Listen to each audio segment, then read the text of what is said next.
650 KGAB, Cheyenne's #1 news talk radio station. On the phone with me, I have Representative Scott Clem live from Gillette. Good morning, Representative. Good morning. How are you? Good. How are you doing this morning? I am well, sir. Now, as we talked about a little bit during the week, I wanted to get you on the air to talk about why you feel we need to open up our state economy sooner rather than later. First of all, am I correct in understanding that? That is correct. How soon and why and how would it work? Yeah, great questions. Let me, I guess, start off by saying this. I wrote an op-ed that hopefully will be out amongst Wyoming newspapers this next week or early this week. Really trying to unpack some of the arguments here about why some of the things that we need to take into consideration when it comes to the economy. So my contention at this point is it's become obviously and painfully clear that we are doing more harm than good when it comes to the economy. So right now we've got, 16.8 million people who are unemployed. Our unemployment, that's about a 6% rise. We're going to be around 10% or so nationally. Of course, in Wyoming, we've had 7,000 plus over the last few weeks who have claimed unemployment, with hundreds more waiting. Because we just simply can't keep up.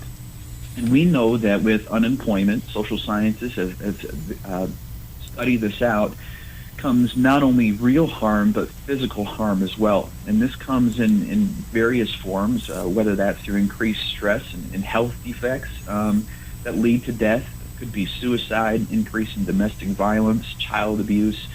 There's a litany of things that contribute to this.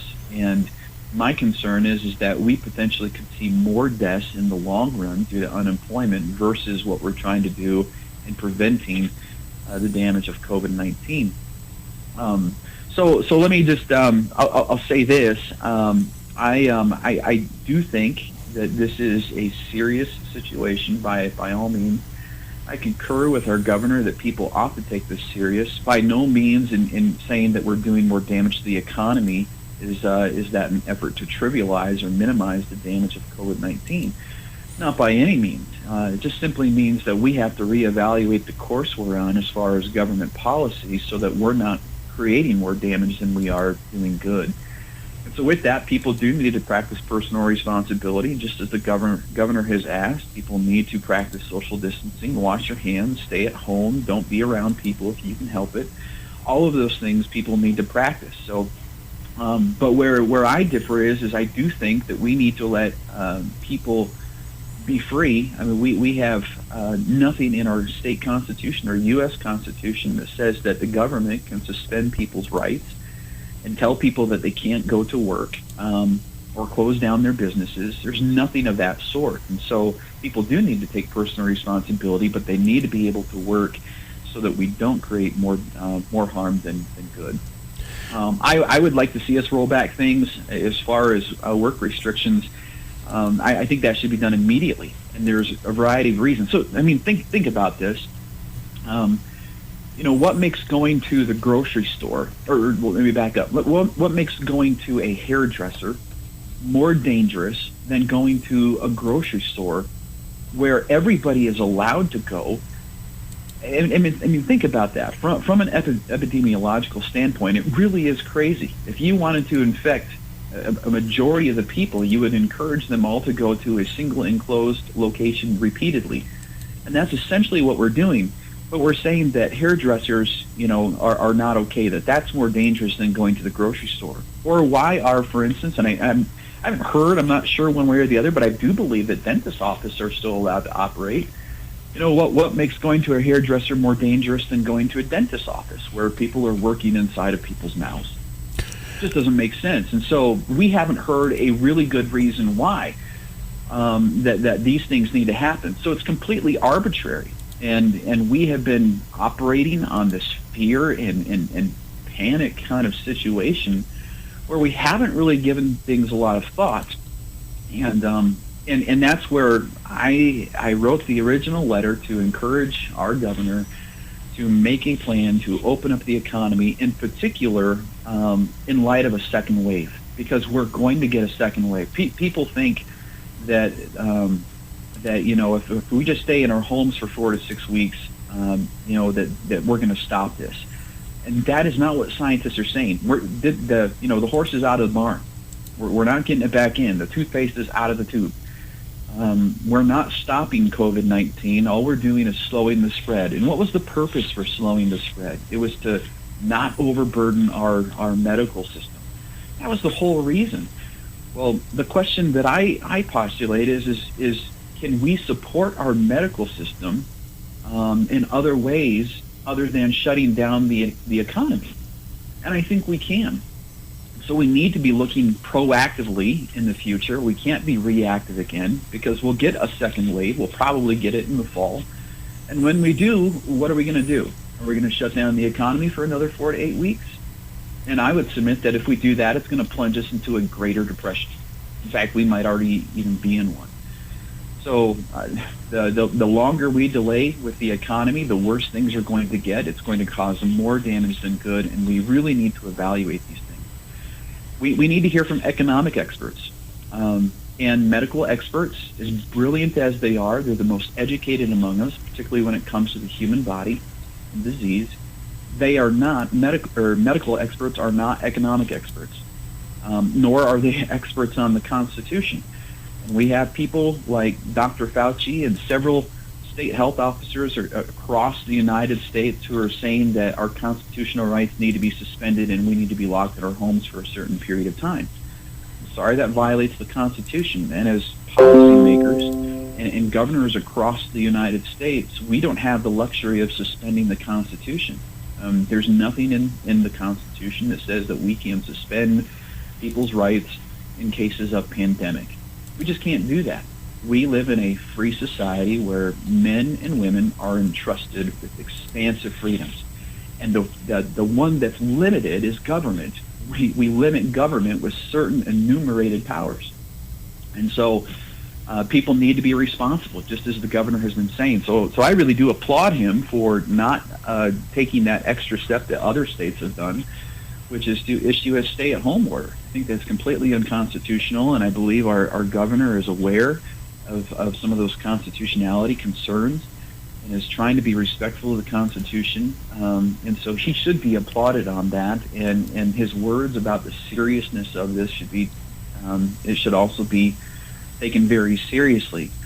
But we do have to look at things on how we're going to decide what we're going to do with the economy, because it's not a train wreck waiting to happen, it's a train wreck in place. So how do we minimize that damage? How do we minimize it? What could we do?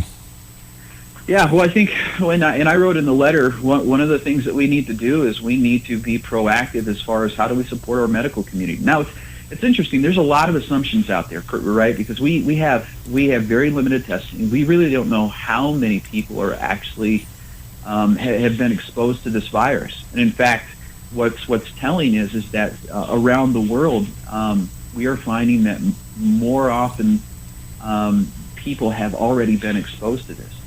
For instance, there was a study out in Germany. I just read about this this morning. They had some kind of antibody test. They tested it on a random group of 1,000 people in Germany.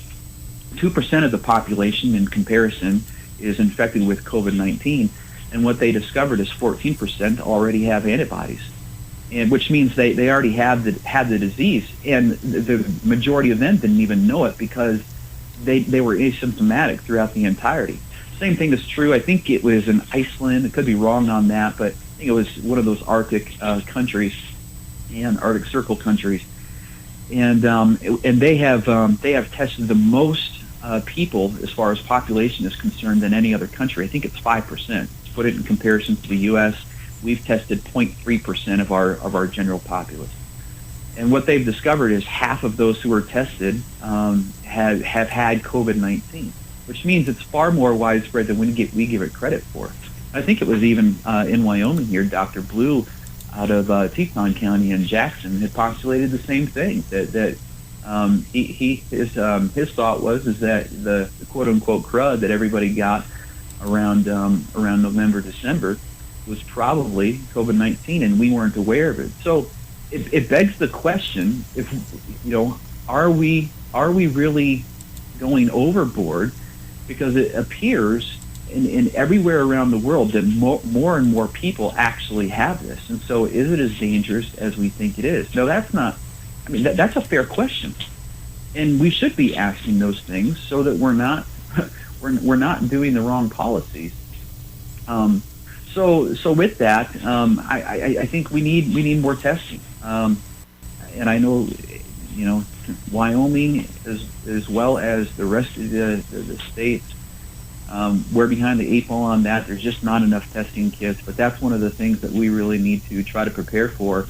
And if we need to spend extra funds, including our own state's rainy day funds, to make sure that we get more test more people, then I think that's the prudent thing to do. We've got to be able to test, and we've got to be able to take appropriate measures as far as quarantining the sick. I think that's one of the biggest differences between this and previous epidemics. Is for the first time, the U.S. has not just quarantined the sick, but quarantined the healthy. We've never done that as a country before, and that's pretty startling. So we need to be able to test, and we need to be able to quarantine the sick.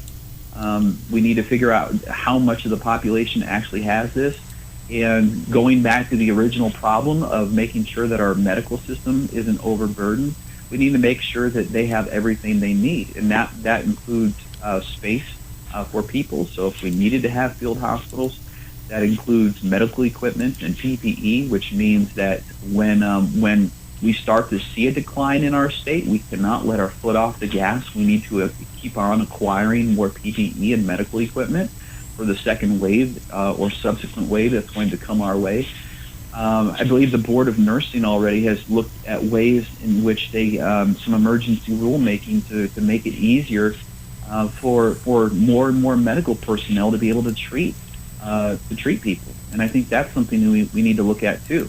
The medical community is only so big, so how do we make it so that we get as many qualified people to treat individuals, and what are the roadblocks?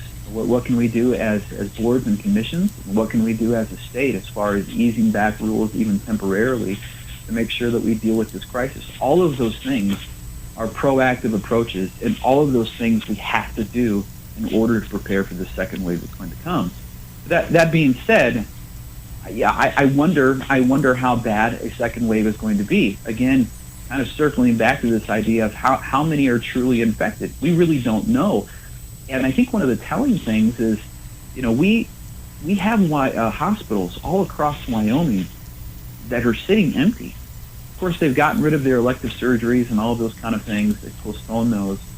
But hospitals around Wyoming are burning through cash because they don't have customers coming in. They don't have people infected with COVID-19 coming in. If they do, they're being told to stay home unless it's very, very, very serious for them to come in. And so what we're finding across Wyoming is the medical community is actually cutting people's hours or even laying people off.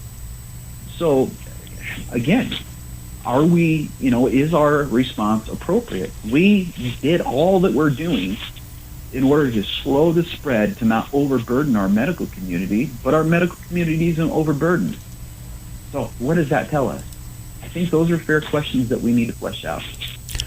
Representative Clem, and in case you're just joining us, I'm speaking with Representative Scott Clem, Republican of Campbell County. We're talking about perhaps opening up the economy in the face of the COVID-19 restrictions.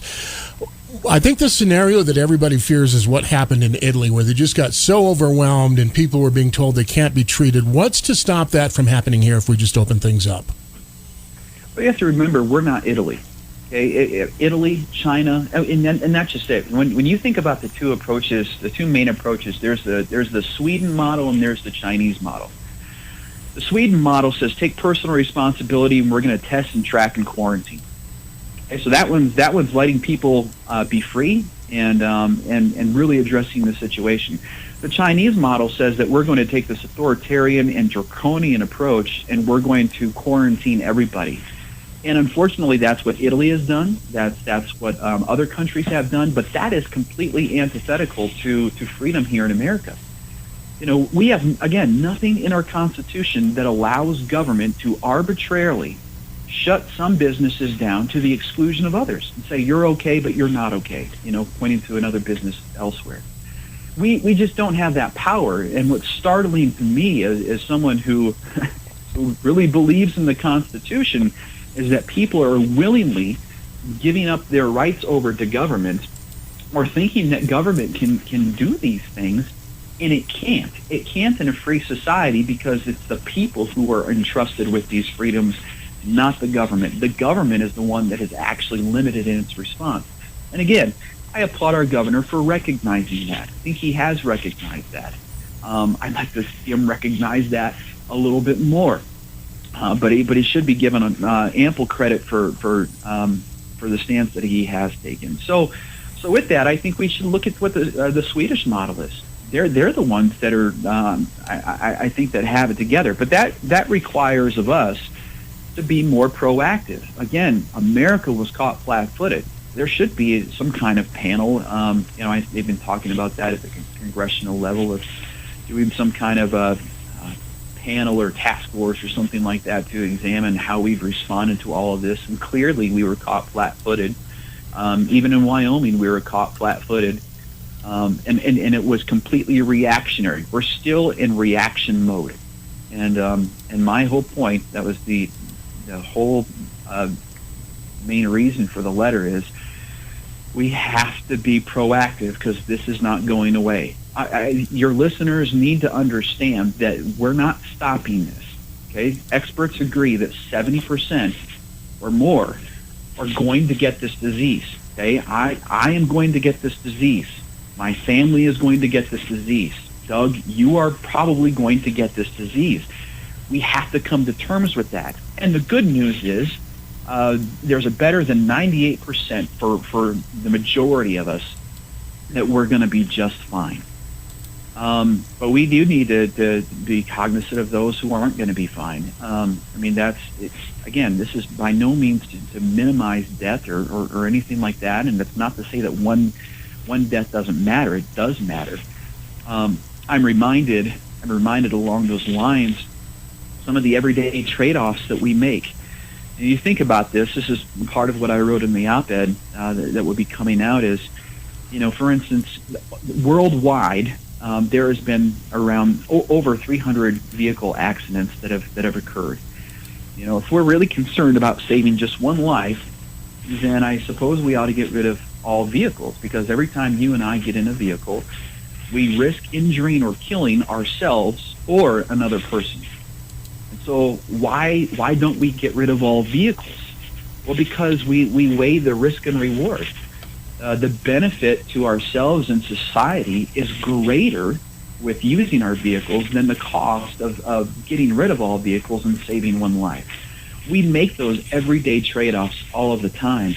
So we have to evaluate that as far as what we're doing with the economy. Is saving lives what we're doing now by shutting down businesses and weakening economic activity? Is that the right solution? And how can we evaluate the damage that we're doing to the economy so that we really know that this is the right solution, or are we doing more damage than good?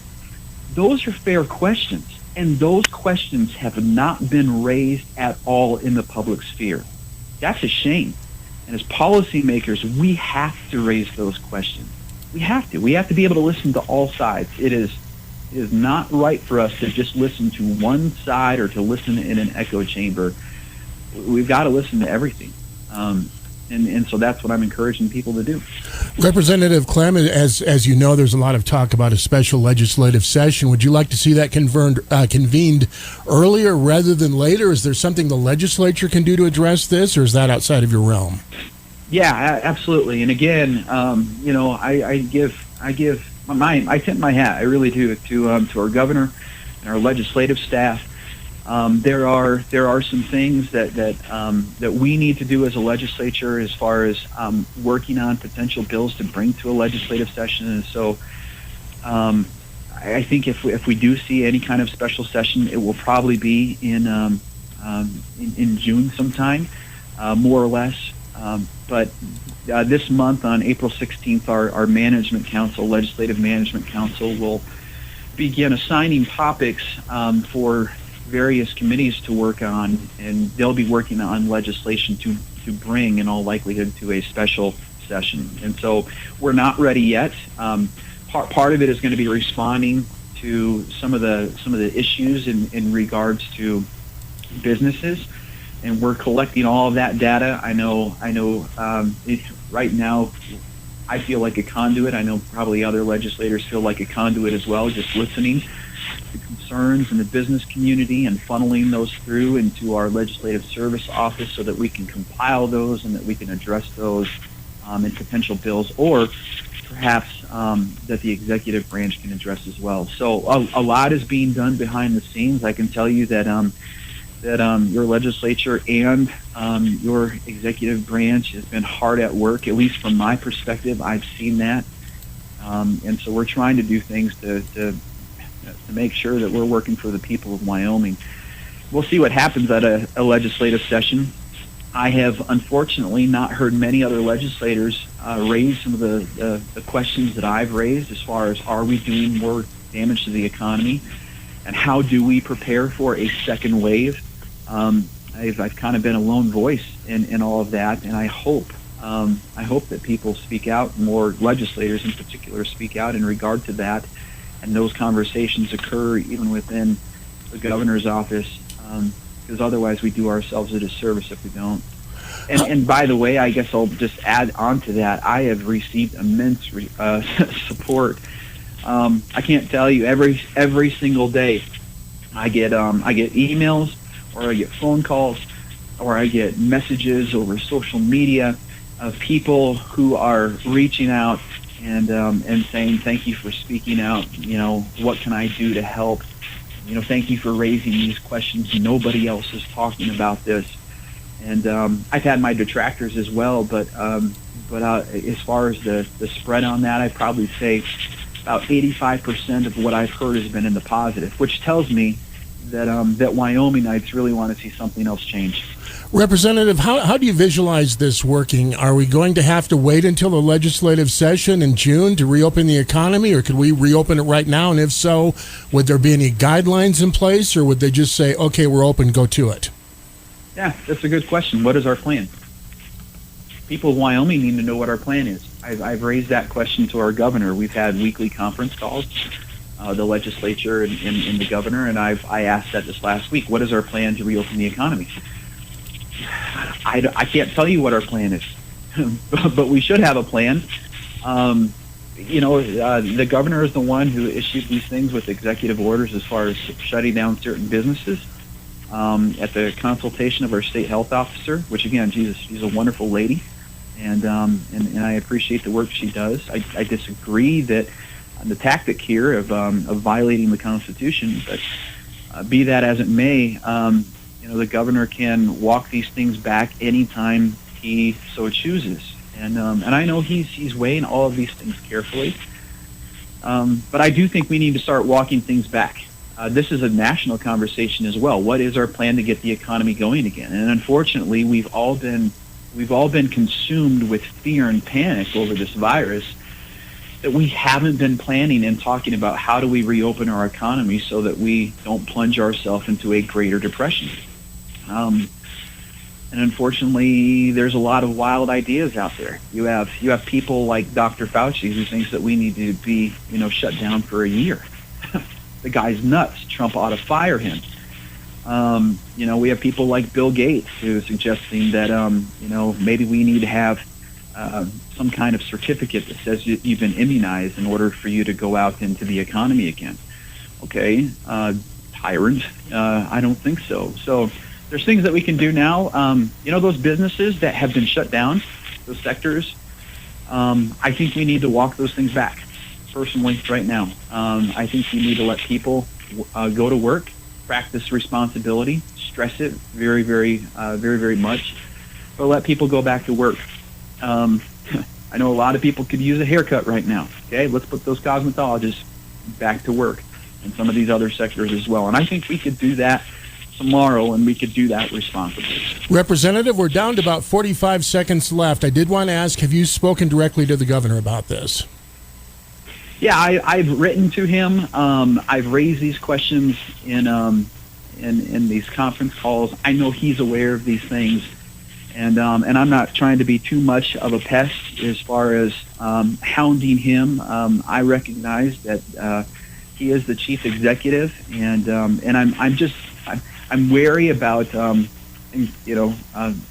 encroaching in his turf, and he is the one that needs to make these decisions. Okay, I've just been.